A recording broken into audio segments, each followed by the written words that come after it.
Informação, esportes, utilidade pública. Rádio Nova Difusora AM, a serviço da população. Aqui tem mais alegria. Nova Difusora, São Paulo, Brasil. Agora você pode ouvir a Rádio Nova Difusora pelo aplicativo. Baixe agora no seu smartphone. Aplicativo Nova Difusora. Você pode ouvir em qualquer lugar. Aplicativo disponível em todas as plataformas. iOS, no seu iPhone e também no seu celular Android. Você vai ouvir a melhor programação. Nova Difusora, cada dia mais perto de você. Salve, salve simpatia! Ó, meus queridos, vistam seu melhor sorriso e venham sambar com toda alegria. Samba aí todos os sábados, das 11 ao meio-dia, com o Thiago Simpatia, aqui na Rádio Nova Difusora. Um beijo do Negão, valeu!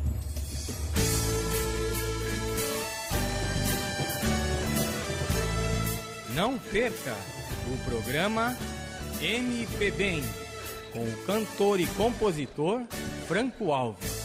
Boa música e conteúdo, te fazendo companhia todos os sábados, a partir das 15 horas, pela Rádio Nova Difusora AM. Fique atento, fique alerta, fique alerta. CYK 723 Nova Difusora 1540 São Paulo, Brasil.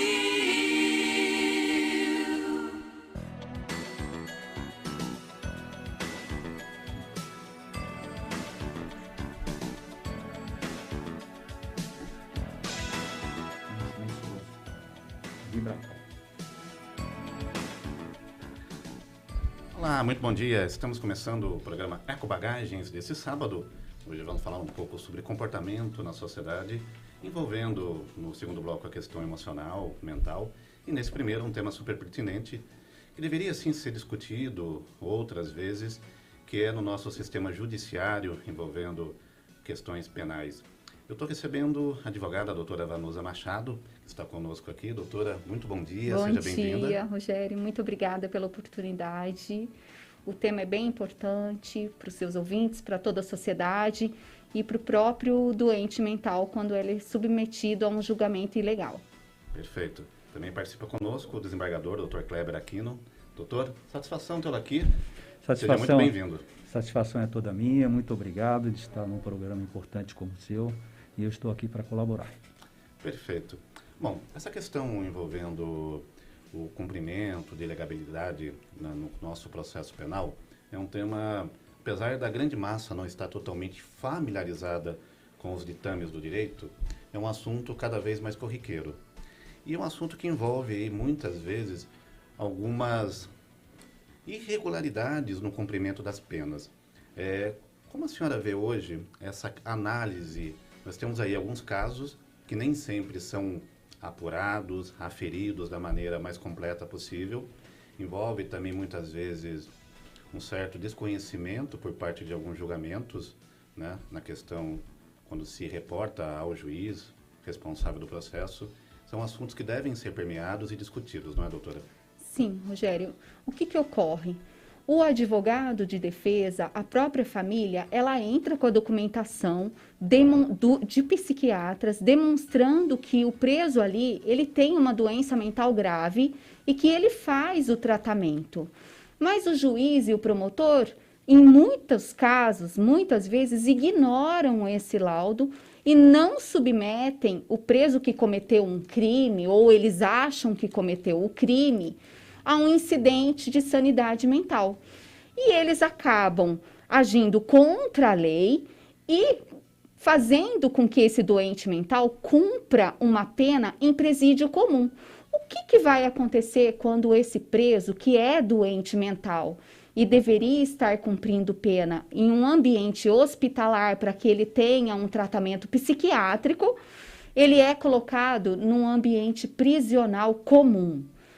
Ele não vai ter o tratamento e ele vai sair dali pior do que ele entrou, porque ele tem uma doença mental. E quando ele é colocado na sociedade, ele não está bem e a sociedade está em perigo. Eu estou em perigo, o senhor está em perigo, toda a sociedade fica em perigo, porque o juiz e o promotor não observou o atestado médico, ignorou o atestado médico, não deu oportunidade para que esse doente mental fizesse o tratamento, colocou a vida dele em risco, e quando ele é colocado em liberdade ou semi-liberdade, que ele acaba fugindo, ele coloca toda a sociedade em risco. Então, esse é um assunto muito sério e muito grave. Nós temos, doutora, uma questão recorrente, o doutor Kleber sabe muito bem disso, que muitas vezes é a estruturação do Poder Judiciário. O Poder Judiciário paulista não tem autonomia. Quando eu falo autonomia, é autonomia financeira. E essa autonomia financeira também se faz necessária para que tenha os recursos necessários para se poder organizar. Eu me lembro que no Vale do Paraíba, a cidade de Taubaté, existia, não sei se existe ainda, por isso que eu falo existia, a Casa de Custódia, que era uma unidade prisional que recebia doentes, entre aspas, mentais, bandidos cérebres, foram encaminhados para lá. Mas o fato que a senhora cita muito bem, e eu também queria aproveitar a opinião do Dr. Kleber, é sobre essa condição hoje do judiciário não selecionar, né, de tratar e direcionar prisioneiros comprovadamente com problemas mentais, junto com outros que não têm aquelas faculdades mentais comprometidas, e sim morais. Bom, o que eu posso perceber nessa situação, até por uma experiência de quase 18 anos em vara criminal, anteriormente, é que, em muitas situações, o que ocorre é que o acusado, ele não é submetido a esse exame que a doutora Vanusa falou, exame de insanidade mental. Na realidade, é uma perícia, onde uma equipe, composta por psiquiatra, psicólogo, etc., vão chegar à conclusão se ele é inimputável ou não, ou seja, se ele não tem condições de saber o que ele está fazendo. Se isso não ocorre, o que acontece? Ele é tratado como um preso comum. E, às vezes, esse tratamento de um preso comum pode ocorrer se o juiz, por uma inexperiência, se deixar levar pela comoção pública, né? Então, o sujeito pratica um crime grave na cidade, alguma coisa dessa natureza, então acaba havendo uma tendência da sociedade querer punir aquele cidadão. O clamor público, né, doutor? O clamor público. Influencia. Exatamente, com certeza. Então, se o juiz se deixar levar por isso, ele acaba não seguindo o que prevê o próprio Código de Processo Penal, que é, diante de qualquer indicativo de que o sujeito tem alguma anormalidade mental, ele deve ser submetido a esse exame de insanidade mental. Por quê? Porque o débil mental ou o inimputável, ele não pode ser condenado a uma pena privativa de liberdade. Ele tem que ser absolvido, é a denominada absolvição imprópria. Ele é absolvido, mas lhe é imputado uma medida de segurança. Essa medida de segurança que é, entre aspas, a pena que seria destinada ao preso comum. E ao inimputável é destinada a medida de segurança. O que é essa medida de segurança? É o que a doutora Vanusa já falou. É ele ser encaminhado para um estabelecimento hospitalar, onde ele possa ser tratado. Uma pergunta, doutor. O Estado de São Paulo hoje tem esses estabelecimentos? Possui. Eu não posso enumerar para o senhor quais seriam esses estabelecimentos, mas pelo menos dois, né? Um o senhor já citou, e o outro, que é até conhecido de muita gente, é Franco da Rocha, onde eu fui juiz lá por 2 anos e eu conheci de perto ali. É um manicômio judiciário, onde são destinados para tratamento desses acusados inimputáveis. Uma questão importante, até aproveitando a doutora Vanusa novamente, quando a gente fala que deveria passar por uma análise médica, o que ocorre hoje? Não temos, o Estado não possui hoje esse corpo médico habilitado e por isso às vezes acaba incorrendo nessas perícias. Falta isso ou simplesmente não se observa de fato a realidade daquele paciente, daquele preso, daquele condenado? Não, o judiciário simplesmente ele prefere tratar o preso como se ele fosse uma pessoa normal. Ele ignora o atestado psiquiátrico que a família apresenta, que o advogado de defesa apresenta, fala que aquele fato para ele não é relevante. Só um detalhe importante, doutora. Por que não é relevante?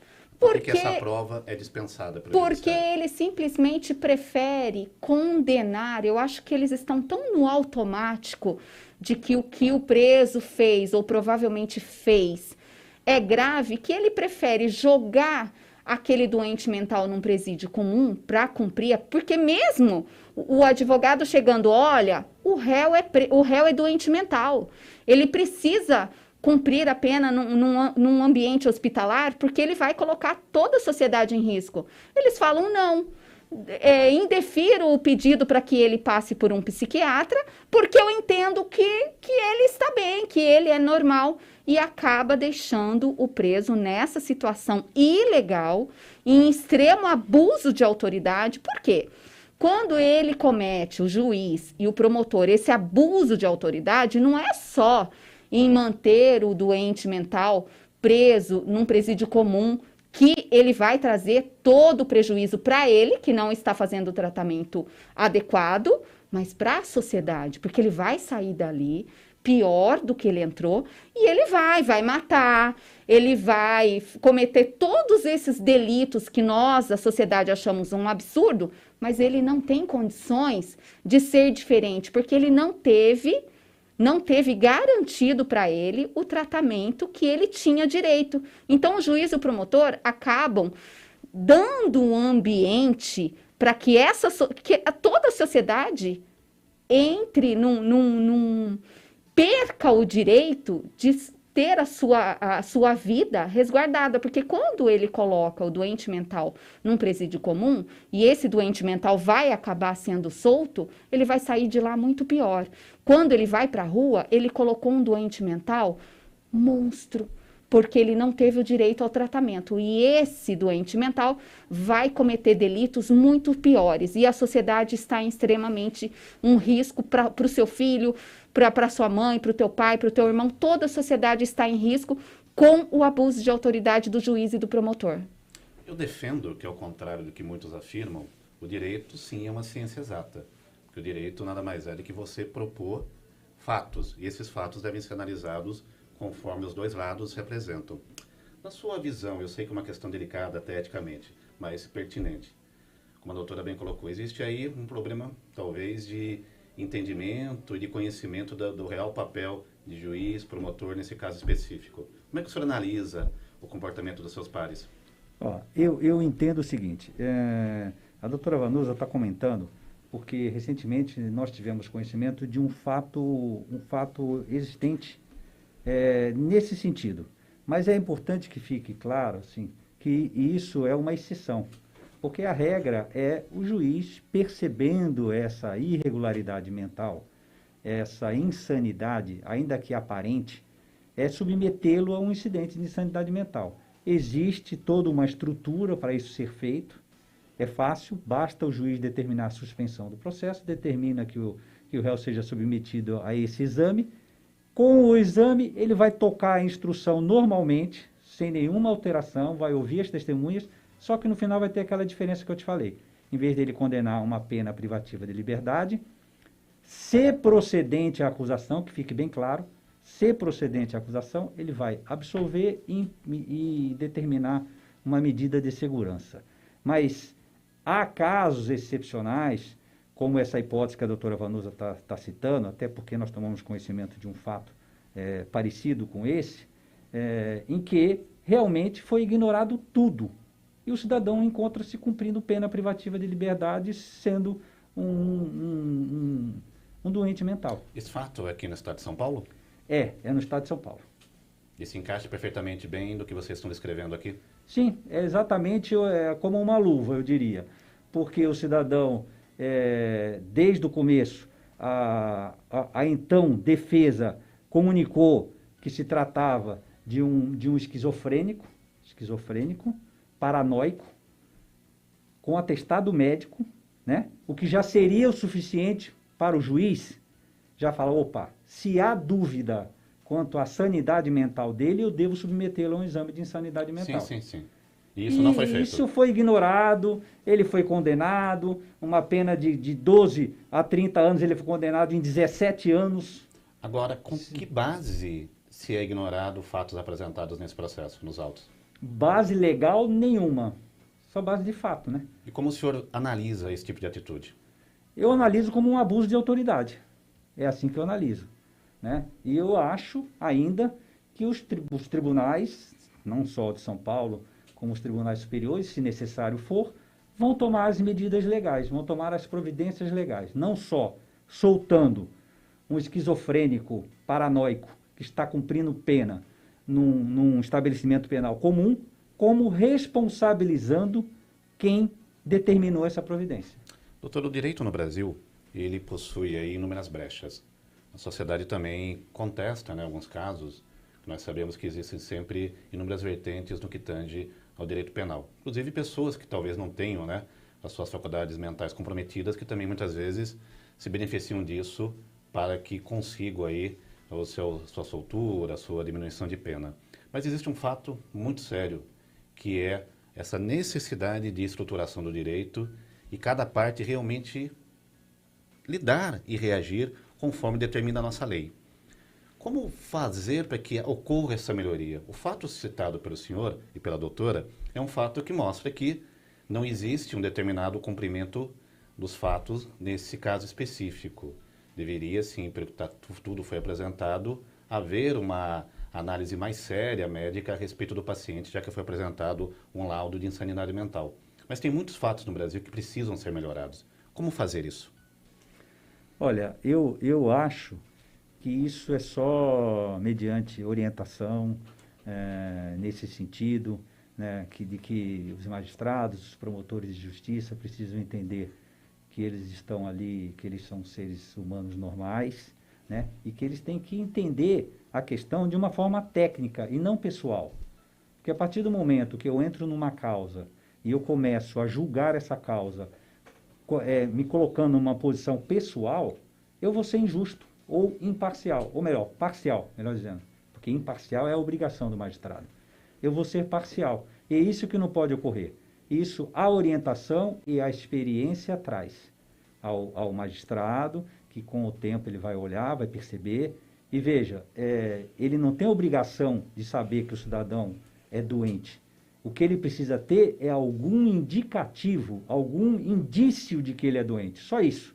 E isso pode se ter até no interrogatório do réu. Da forma como ele fala, da forma como ele responde. Se olharmos esse caso prático que eu te falei, o interrogatório da pessoa, vai dizer que ele dirigiu, apagou, não sabia onde estava, o que aconteceu. Quer dizer, além dele dar indicativos no interrogatório dele, havia um atestado médico falando que ele era doente. Então, era mais que necessário, eu diria, era uma obrigação do magistrado submetê-lo a um exame de insanidade mental.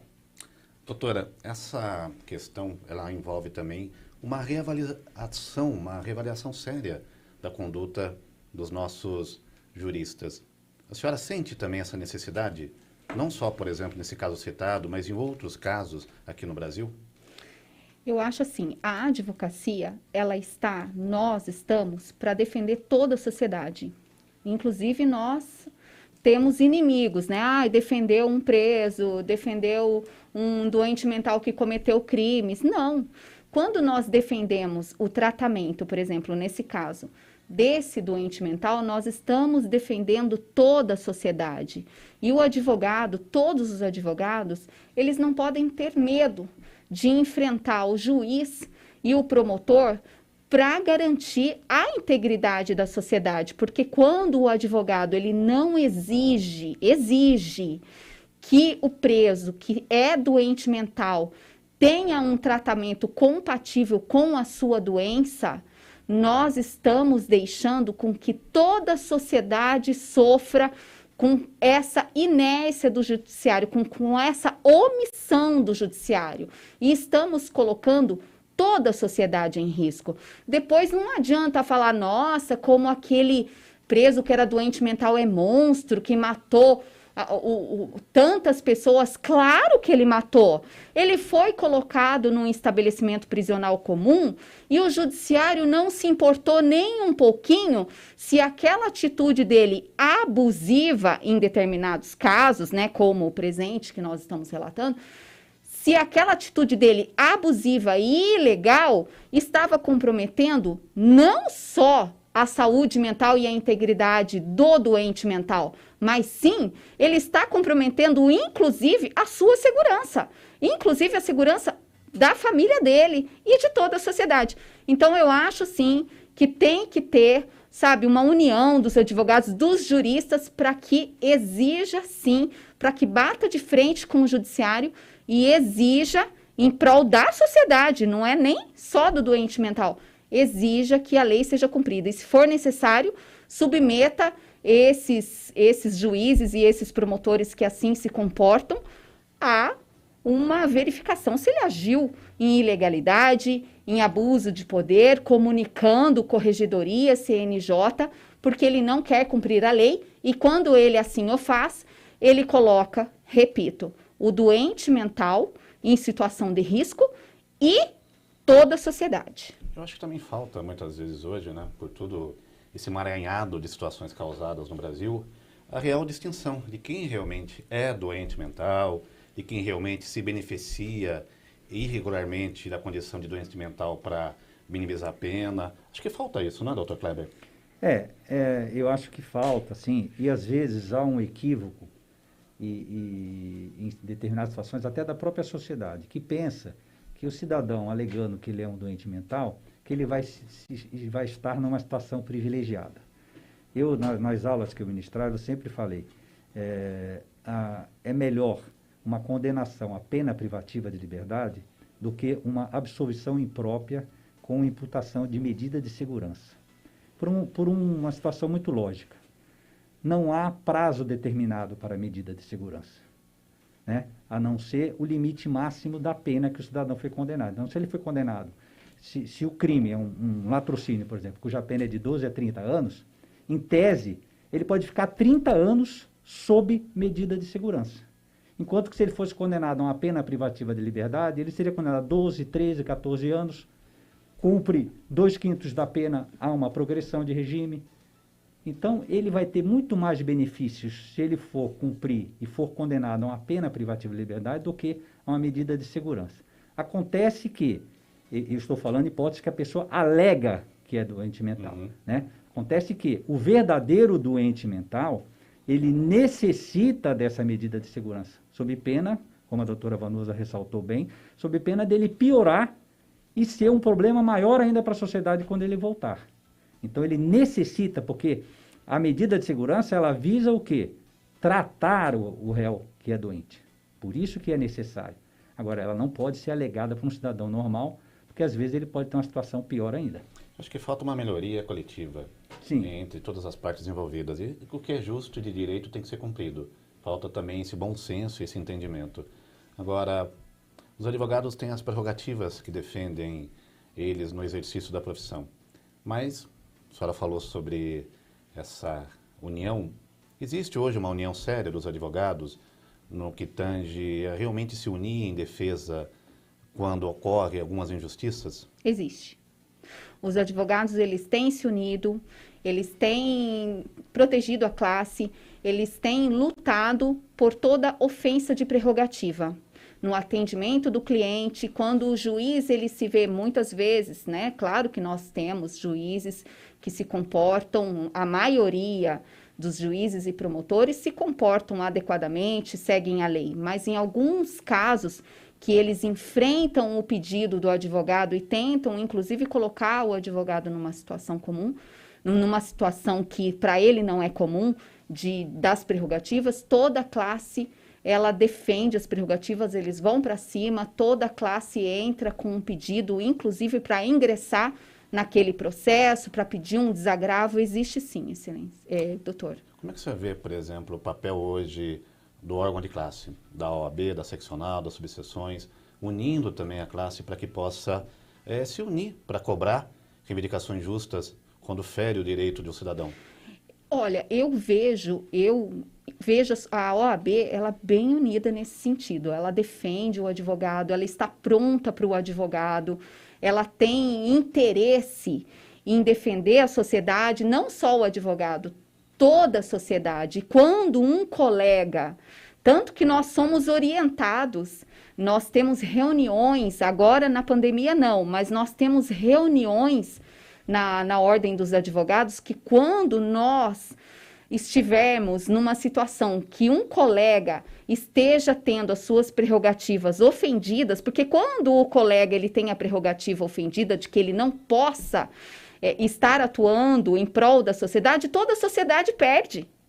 Então, nós somos orientados que quando esse colega, seja quem for que esteja ofendendo as suas prerrogativas, juiz, promotor, nós temos que ir até o colega e defender junto as suas prerrogativas, ali, naquele ambiente.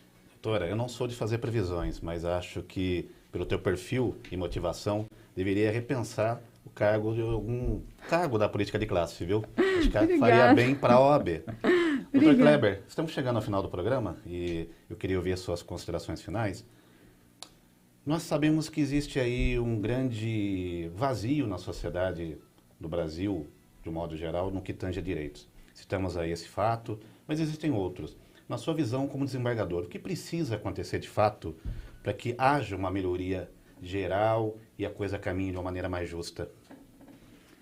Bom, em primeiro lugar, a sociedade precisa entender que o judiciário, ele é uma das instituições que mais trabalha, né? E só quem está próximo de um magistrado que vai entender isso daí, né?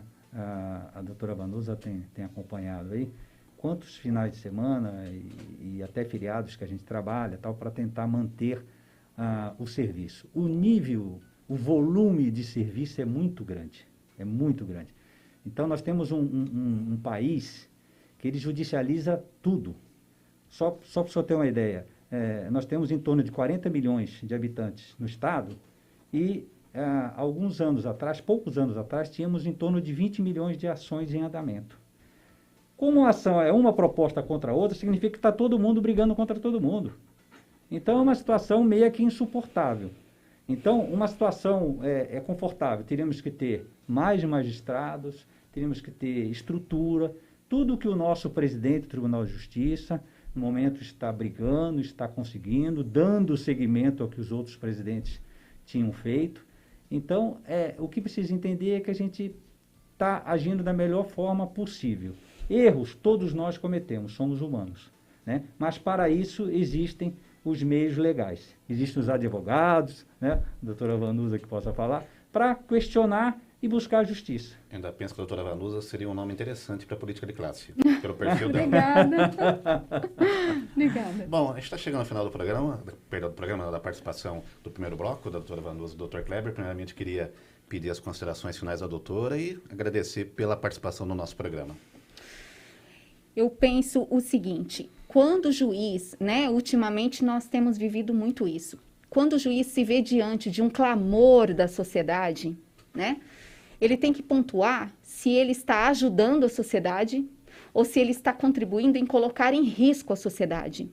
Porque a partir do momento que ele ignora o estado de saúde mental daquele criminoso ou daquele acusado e submete ele a uma prisão ilegal em cumprimento de pena em presídio comum, ele não está atendendo o clamor da sociedade, ele está indo contra a sociedade, porque esse indivíduo, esse doente mental, ele vai sair, ele vai voltar para a sociedade e toda a sociedade vai perder por ele não ter sido submetido a um tratamento que ele tem direito.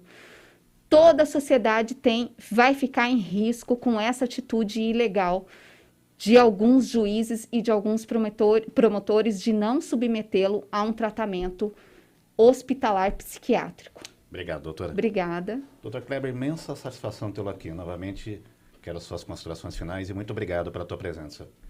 Eu que agradeço, fico honrado de poder ter participado desse programa tão importante, com a sua direção, altamente capaz, eficiente, transmitindo aos seus ouvintes tudo que é interessante para a sociedade, fazendo um trabalho aí digno de exemplo. Muito e obrigado. de parabéns. Tá? Eu que agradeço e, repito, me sinto honrado de ter participado. Muito obrigado. Honra é toda nossa. E nós sabemos que o advogado, o operador do direito, precisa, sim, ter o seu papel na sociedade cada vez mais valorizado, mas também entender a harmonia entre os poderes.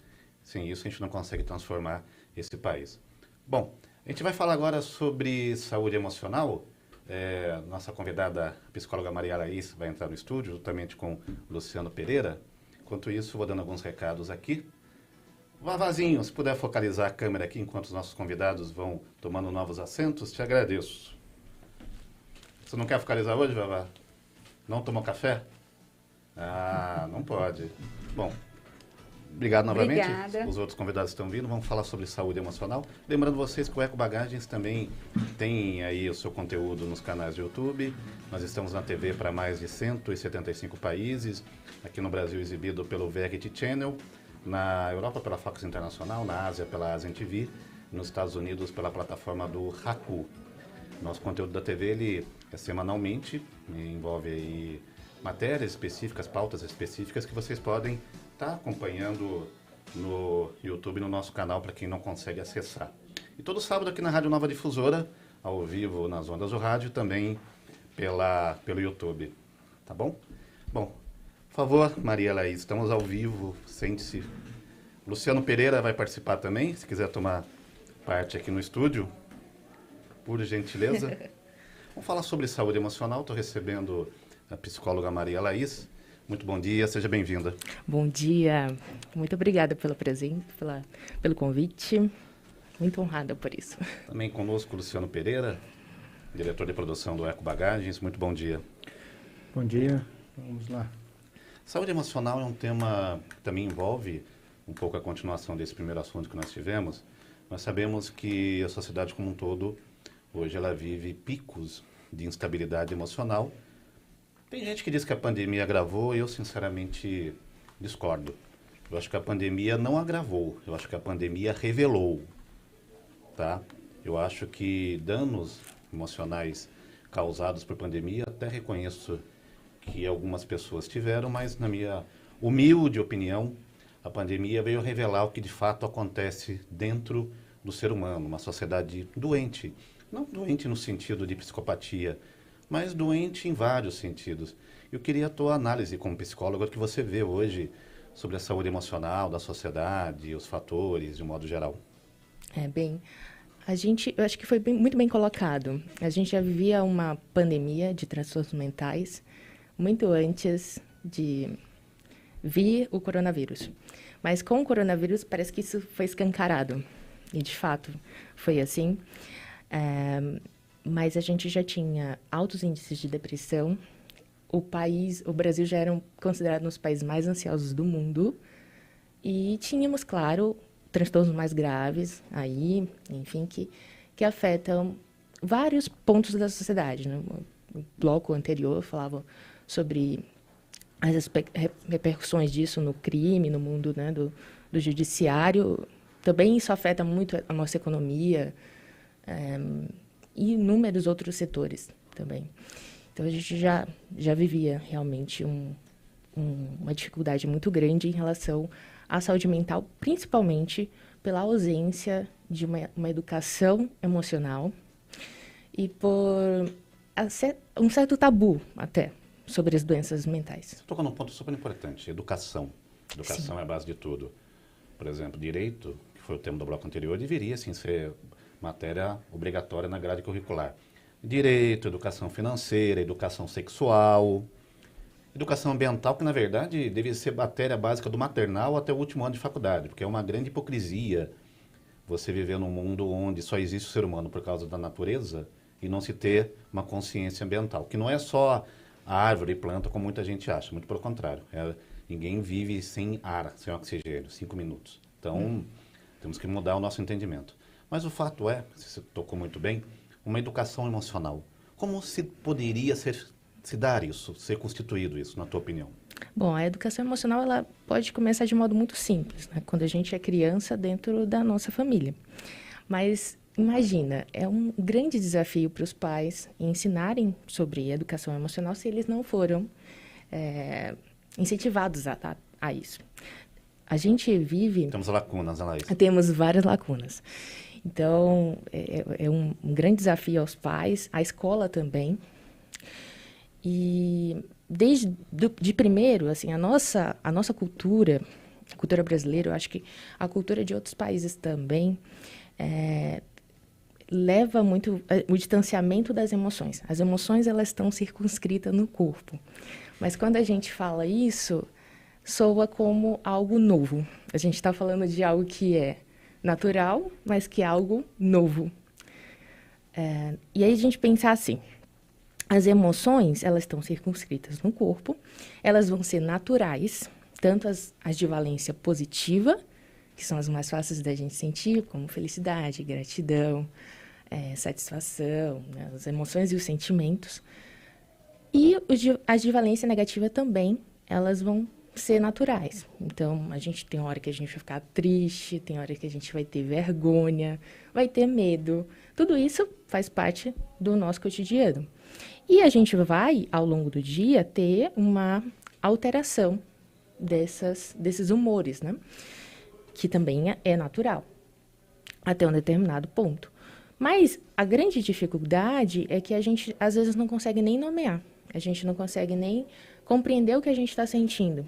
Por exemplo, é uma pergunta básica que um psicólogo faz para você, né? Como que você está se sentindo? Como que você passou a semana?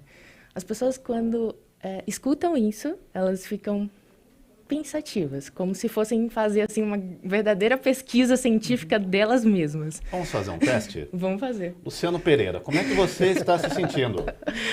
Agora muito feliz e tentando aprender um pouquinho melhor sobre o assunto. Doutora, a gente sabe que dentre as categorias, vamos dizer assim, de inteligência que existem, né, de comunicação, matemática, musical, etc. Sim. Duas são a inteligência emocional e a interpessoal. Né? Quer dizer, nada mais em voga no momento. A gente sabe que está num momento crítico aí da sociedade, sim, os ânimos meio aflorados. De que maneira a gente pode ter um comportamento mais de neutralização dessas maiores diferenças, ser mais tolerante? Como é que nós podemos ter uma prática mais socialmente correta para seguirmos daqui para frente? É interessante isso que eu estou falando sobre as diferentes tipos de inteligência. E aí tem a habilidade de comunicação, né? Por exemplo, os jornalistas têm ótima habilidade.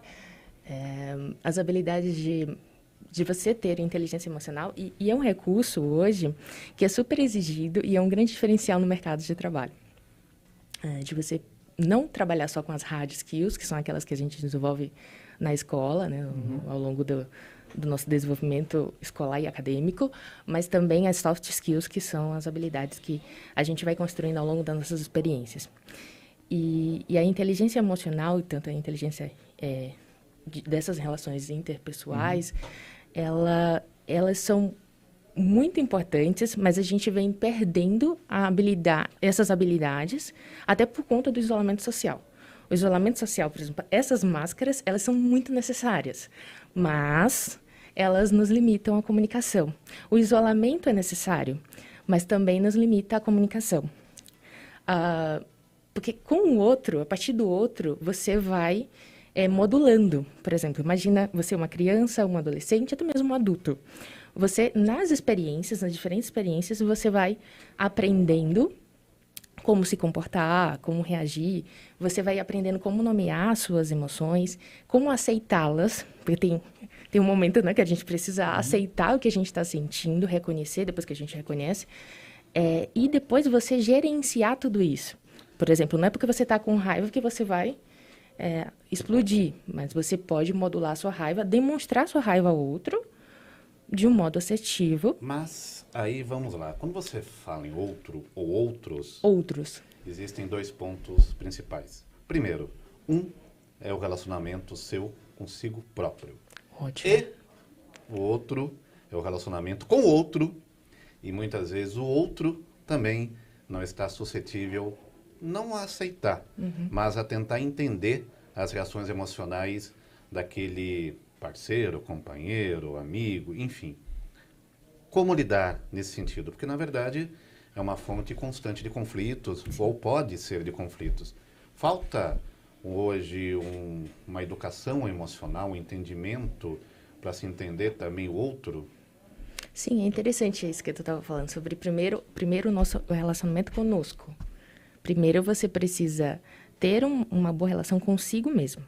E isso passa desde você reconhecer o que você está sentindo, aceitar, aprender a lidar com isso, apesar, por exemplo, é um momento muito difícil. Todos nós estamos ansiosos. Não significa que temos transtornos ansiosos, mas é um momento de insegurança. Por exemplo, nós estarmos inseguros, nós temos que aceitar essa insegurança e criar uma segurança que seja possível da gente viver, trabalhar, ter nossas rotinas, enfim. Uhum. Quando você está de bem com isso, na medida do possível, adaptável, na verdade, adaptável, você consegue melhor se relacionar com as outras pessoas. Porque, por exemplo, um simples fato de você saber que algo é de gatilho, te starta, por exemplo, angústia, ou te starta medo, você vai saber como que essa emoção, ela está sendo influenciada no teu corpo e como que isso pode afetar a tua relação com uma outra pessoa, no teu trabalho. Que é uma questão de maturidade também, né? Como se diz hoje em dia, hoje quase ninguém está legal, né? É bom a gente ter um pouco mais de empatia, de compreensão, de altruísmo, de fato. Uhum. Né? E outra que, assim, muito embora a gente tenha 1000 tecnologias, na verdade, nada substitui o olho no olho, né? Uhum. O contato direto. Isso também, eu acho que, por um lado, serve como um fator de agressividade. Porque olho no olho é mais difícil eu te agredir. Agora, deixar uma mensagem, passar um WhatsApp ou mesmo por telefone e tal, parece que facilita esse embate. É isso mesmo. As redes sociais, né? O comportamento nas redes sociais é totalmente diferente do comportamento tete a tete, né? Olho no olho, como você está falando. Realmente, porque a gente criou uma nova forma de linguagem com as redes sociais.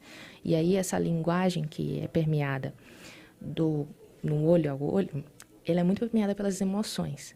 Então, se você não precisa ser um grande psicólogo, né, um grande estudante da mente, para você compreender as emoções da outra pessoa. Ela pode ser de uma cultura diferente, mas como a emoção ela é algo biológico, você vai perceber. Os sentimentos são algo mais interno, encoberto, e passa pela interpretação. Claro, se você me contar sobre os seus sentimentos, eu vou entender mais.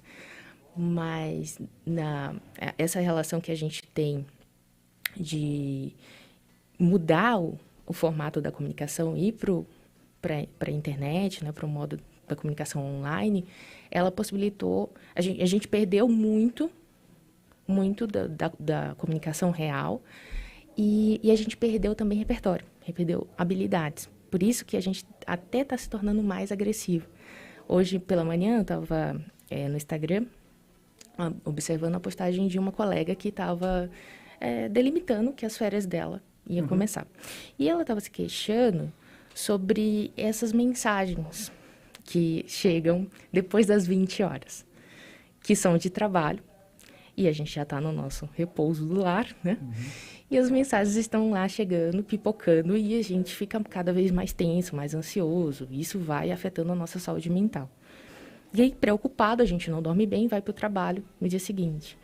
Então, por exemplo, às vezes até a internet ela não sabe limitar também. Se a gente não sabe bem usar a internet, isso também pode gerar também. Isso também é educação emocional. Isso faz também. parte do comportamento. Isso, exatamente. Agora temos um aspecto super importante, que essa barreira, essa dificuldade do ser humano olhar para si. Muitas vezes ele projeta em alguém coisas que na grande realidade, ou na maioria das vezes, podem ou estão dentro dele. E isso, eu acredito que é um momento onde, devido a uma consequência talvez até da própria pandemia, para algumas pessoas e para outras não, mas está mais aflorado. Como trabalhar isso? Porque muitas vezes a pessoa não consegue olhar para dentro de si e perceber que ela está projetando algo ali que não tem a ver de fato com aquela pessoa, aquela situação de momento. Na verdade, são fatos ou semelhanças que fazem com que ela associe a fatos passados, mas existe um problema. Existe hoje uma grande dificuldade, no meu entendimento, do ser humano se conhecer, olhar de verdade para dentro de si, se trabalhar, não é? Acho que isso até vem mudando um pouco, porque com a pandemia, com essa incerteza que a gente vive, por exemplo, hoje a gente está aqui saudável, mas a gente não tem muita certeza sobre o futuro, sobre os nossos trabalhos, enfim, tudo é muito incerto. A gente vem olhando mais... A vida é incerta. A vida é incerta, mas agora ela se tornou muito mais com o vírus. Ou não, né? Não sei. E aí eu penso que as pessoas, elas vêm olhando mais para si. Mas claro que esse é um movimento de introspecção que a gente tem buscado, que ele não é fácil. Você fazer uma busca pelo seu autoconhecimento, até a palavra autoconhecimento soa muito, muito complexa e muito difícil. Às vezes você precisa de ajuda de alguém, de um terapeuta. E, por exemplo, dentro da terapia cognitiva, quando a gente faz as primeiras sessões, são as sessões de avaliação, eu costumo dizer para os meus clientes que é como se a gente estivesse montando um quebra-cabeça. Às vezes eles chegam lá, claro, em um sofrimento, porque a gente tende a procurar os profissionais quando a gente está nos últimos momentos, que não é bem o recomendado, né? Quando a gente já sente alguma dorzinha, a gente já deve procurar o médico para saber, para não agravar, enfim. Da mesma forma, a gente deveria buscar ou psicólogo ou psiquiatra. Mas, nesse processo, por exemplo, da avaliação, em que a gente está montando esse quebra-cabeça, ali que a pessoa vai se dar conta de problemas que incomodam a vida dela por par de anos, e aquilo às vezes não faz sentido. Mas ela começa ali a perceber com a ajuda de uma outra pessoa, que vai colocar um olhar, um enfoque para ela perceber. Porque às vezes ela está tão adaptada àquele mundo disfuncional que ela vive, que ela acha que aquilo é normal, que aquilo é saúde. Então, doutor,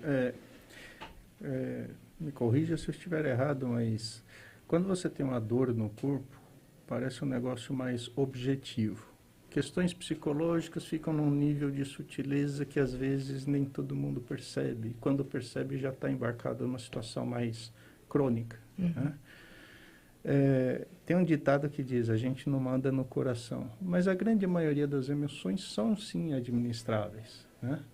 Até que ponto a gente pode lidar com isso? Qual é o momento de procurar uma ajuda? Como é que a gente pode ter um encaminhamento mais sereno, mais compassivo na sociedade? Sim. Todo o comportamento a gente sempre analisa na perspectiva de frequência, duração e intensidade. E a terapia cognitiva, por exemplo, ela considera muito a funcionalidade. Então, se a gente vê um comportamento que ele é natural, por exemplo, eu vou dar um exemplo das redes sociais. A gente usa freneticamente as redes sociais. Agora, é a única maneira que a gente tem de se comunicar com as pessoas, manter relacionamento. Mas só que há um modo saudável de usar esse dispositivo, né? Essa possibilidade de você se comunicar de um modo funcional, mas também há o lado que é prejudicial. Por exemplo, se você utiliza as redes sociais frequentemente e fica se comparando e sofrendo ali, isso é disfuncional para você, isso já está causando sofrimento. Então... Olha só, o modo de falar já muda muita coisa. Né? Esses dias eu vi uma piadinha, mas que tem um fundo de verdade. Né? Quando você estiver com raiva, em vez de mandar a pessoa para aquele lugar, você manda ela se apaixonar, porque vai dar na mesma. Né? Ele vai se lascar do mesmo jeito. Às vezes, é a forma como você lida com as palavras, né? A forma como você expõe os fatos. Isso também muda muito em termos de comportamento interpessoal. E principalmente quando você não sabe como é que é a outra pessoa ou o momento que ela está vivendo. Né? Quer dizer, de um certo modo é um comportamento mais politicamente correto, mas é mais humano, é mais altruísta, é mais saudável, né, de ambos os lados. Falta uma cultura emocional, falta maturidade? Qual o ponto-chave para a gente acertar em termos de uma sociedade que, afinal de contas, nós somos mais de 200 milhões, todo mundo nas redes se expondo o tempo todo, né? Qual mensagem a gente pode deixar nesse sentido para seguirmos com mais harmonia? Acho que é estimular a cultura emocional, assim como que a gente deveria estimular a cultura política, a cultura artística. A gente deveria ensinar, por exemplo, a educação financeira, desde muito cedo, né, como o Rogério estava colocando no começo. E se a gente estimulasse a cultura emocional, a gente teria mais clareza de afirmar o que a gente sente para nós mesmos e poder transmitir isso para os outros. Porque, assim, as emoções, como eu falei, elas vão estar mediando a tua vida o tempo inteiro. Por exemplo, a gente está aqui e a gente está sendo impactado um pelo outro, está sentindo. Mas a grande diferença é o que você vai fazer com esse seu sentir. Você pode sentir raiva. Eu posso sentir raiva de você, Luciano. Mas eu tenho que reconhecer essa raiva, aceitar essa raiva. Às vezes a gente suprime as emoções, principalmente as de valência negativa. E a gente precisa aprender a lidar com elas, gerenciar no mundo, operar no mundo com as emoções. Porque eu posso te dizer algo que me incomoda sem te ofender. E hoje a gente não tem mais essa capacidade de dialogar, né? Então, o mundo tão polarizado que a gente está, a gente não consegue mais. Na verdade, deveria se repensar muita coisa. Porque todo mundo tem uma base religiosa. E no âmago de qualquer religião está lá que o mandamento principal é amar a Deus sobre todas as coisas. Amar é um sentimento de emoção. Na verdade, as pessoas não têm o mínimo de amor, compreensão, tolerância. Lógico que as diferenças vão existir, mas precisa se evoluir nesse sentido. As próprias religiões não trabalham, não lapidam o ser humano. Na sociedade nós temos uma carência cultural e educacional. Há muito tempo, homens e mulheres têm modificado seus padrões emocionais. Tem aí uma grande inversão dos papéis. Muitas mulheres deixam de ser femininas e assumem atitudes masculinas, não que não possa ter, mas não pode esquecer da essência feminina, que é naturalmente a doçura, amor, a feminilidade. O homem também tem um lado feminino, que não é nem um pouco depreciativo, que é o lado emotivo, o lado sensível, que muitas vezes também é reprimido. E eu não estou falando de opção sexual, estou falando realmente de características incutidas dentro do ser humano. Então falta aí um entendimento maior, uma abertura consciente, um diálogo. Porque na realidade, gente, tudo é uma coisa só, né? O objetivo da vida é você buscar harmonia, evolução, de se desenvolver. Pode se desenvolver através de uma terapia cognitiva, de uma sessão ou de uma outra atividade. Todos nós vamos ter desafios, problemas, dificuldades, batalhas, conforme cada etapa da nossa vida. Tem um filme muito interessante de 2001, chamado Kei-Pax. K-Pax. Pax em grego quer dizer paz, Kei era um som utilizado pelos egípcios para cura. E no final do filme, o filme, na verdade, fazer uma sinopse rápida, é com Kevin Spacey, que ganhou o Oscar por Beleza Americana, e o Jeff Bridges, que é um ator que anos depois ganhou o Oscar por Garota Indomável. E o Jeff Bridges é um psiquiatra, na verdade, ele começa a tratar de um paciente comum, que ele afirma ser um extraterrestre. E esse paciente comum acaba curando todas as pessoas dentro daquele manicômio, fazendo com que, na verdade, elas entendam o que elas são de verdade. E o filme vale muito a pena. Hoje é difícil de encontrar, mas esse filme, nem na Amazon, Netflix, você não encontra, mas vale a pena se você conseguir. Mas, no final do filme, tem uma passagem que fala assim, ele começa a falar que as pessoas do planeta dele, os seres do planeta dele, entenderam que o universo ele está se expandindo. E no final dessa expansão, o universo vai acabar. Aí ele pergunta, o que vai acontecer quando o universo acabar? Ele vai começar novamente tudo do mesmo ponto de partida. Isso é uma referência às nossas vidas. Nós temos ciclos que se repetem e vão se repetir. Por quê? Cada pessoa que convive conosco, ela ensina algo e nós para ela. E se entendemos esse processo evolutivo, podemos continuar ou não. Mas o fato é que tudo que volta a acontecer na nossa vida, existe um ponto fundamental a ser entendido, desenvolvido. E esse ponto é dentro de nós. Bom, eu quero agradecer a participação da psicóloga Maria Laís, suas considerações finais. Bom, minhas considerações finais são... Você tá brava com o Luciano? Não, ainda não estou. Ele não fez nada que me ofendeu, mas tá se ele fizer, vou demonstrar. Não, vou demonstrar de forma assertiva as minhas emoções para ele. Muito obrigado. Mas eu acho que assim, a mensagem final para os ouvintes é que todos nós podemos cultivar, né, bons hábitos emocionais. E eles podem ser muito simples, desde, por exemplo, a gente começar a se ouvir, colocar o coração no ouvido e começar a perceber o que a gente está sentindo. Se perguntar mesmo, às vezes, por exemplo, quando a gente tem filhos ou quando a gente tem um namorado, ou um marido, alguém, um amigo mesmo que a gente ama muito, a gente sempre pergunta como que vai. Como que você está? Como que você está se sentindo? Essa pergunta a gente deveria fazer por nós mesmos. Né? Perguntar, o que você precisa agora? O que você está sentindo? O que eu posso te ajudar?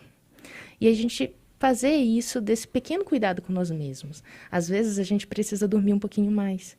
Às vezes a gente precisa de um alimento saboroso, né? Diferente, num domingo, que seja. Dieta, então. Não, com dieta, claro. Às vezes a gente precisa tomar um ar fresco no parque. Ou a gente precisa assistir um bom filme com uma pipoquinha. Então, assim, é da gente aprender a se mimar, conhecer os nossos limites, entender em cada situação o que está nos incomodando ali. Isso já é um cuidado com a nossa saúde mental, aceitar os nossos limites. Algo muito pequeno, que assim, é dentro do nosso controle e que a gente pode fazer por nós mesmos. Agora, quando as coisas apertam um pouquinho mais, que a gente está percebendo que a gente está com fadiga, que a gente não está mais conseguindo se concentrar, que a gente está com dificuldade de dormir, de fazer as coisas básicas, é hora da gente procurar ajuda.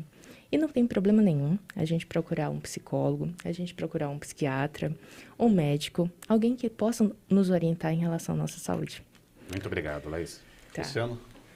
Muito obrigado, mais uma vez, de novo no nosso programa. Acho que a gente precisa, é o que você falou, é uma questão de autoconhecimento, né? Saber entender a nós mesmos e como nos posicionarmos, né? E em contrapartida você tem um olhar mais clínico, mais sensível para o outro, né? Eu acho que tudo se resume a uma questão de filtros e de harmonia, de uma preocupação em atender melhor o outro também, né? Muito obrigado de novo. Obrigada, um grande prazer estar com vocês. Estamos chegando no final do programa Eco Bagagens esse sábado. Convido vocês a também acompanhar o nosso conteúdo, tanto da TV quanto do rádio, no nosso canal no YouTube. Vem aí o nosso querido Tiago Simpatia, que vai comentar hoje no programa sobre, para quem não está acompanhando aqui, esse boné todo colorido que o Vavá está utilizando. Esse boné de 14 anos de idade, da época que o Vavá andava de skate. Sabia disso, né, Tiago? O Vavá foi um grande skatista. Ele andava de skate no sofá da casa dele. Bom, um abraço. Pode falar, Thiago. Ô, gente, salve, salve, simpatia. Muito bom dia. Que saudade de vocês, viu? Grande Luciano. Olá, tudo bem? Cara, você sempre dando um show aí, muito gentil, viu? Muito obrigado pelo carinho. E o Vavá, depois eu vou querer saber melhor essas histórias dele, viu? Se você fosse resumir numa música o boné do Vavá, qual você colocaria? Fale pro pessoal de casa. Eu ia fazer uma homenagem em Mamonas Assassinas Robocop gay. Olha, perfeito. Valeu. Ponto final no Eco Bagagens desse sábado. Um abraço a todos. Até